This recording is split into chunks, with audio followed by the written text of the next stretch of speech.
ኢንክሉሲቭነስ ከየት የመጣ ነው እና ኢንክሉሲቭነስን ስናስብ ከየት የመጣ ነው የሚለውን ነገር ስንመለከት ኢንክሉሲቭነስ originated from the three major ideas. First one is inclusive education is a basic human right. So ተካቶ መኖርም ይሁን መማር ሰብአዊ መብት ነው ከሚለው ሐሳብ የመነጨ ነው።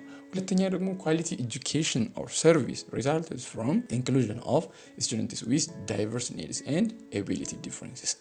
ሁለተኛ ደግሞ ጥራት ያለው ትምህርት ይሁን ጥራት ያለው አገልግሎት ሁሉም የተለያየ አይነት ፍላጎት ያላቸው ሰዎችና የተለያየ አይነት የአቅም ልዩነት ያላቸው ሰዎች አንድ ላይ ሲካተቱና አንድ ላይ በጋራ ሲሰሩ የሚመጣ ነው እንጂ የተወሰነ ፓርት ለብቻው ሰርቶ የተወሰነው ፓርት ደግሞ ተገሎ የሚመጣ አይደለም የሚለው። ሶስተኛ ደግሞ there is no clear demarcation between the characteristics of students with and without disabilities and vulnerabilities. አያችሁ እያንዳንዱ ሰው የየራሱ የሆነ ልዩ የሆነ ፍላጎት አለውና ከዚህም አንፃር በቃ ይሄ ለአካል ጉዳተኛ ነው ይሄ ደግሞ አካል ጉዳት ለሌለበት ነው ተብሎ ተከፍሎ የተቀመጠ ግልጽ የሆነ መለያ የለም ከሚል ሐሳብ ወይም ከሚል ኮንሰፕት የመነጨ ነው ማለት ነው ኢንክሉሲቭነስ።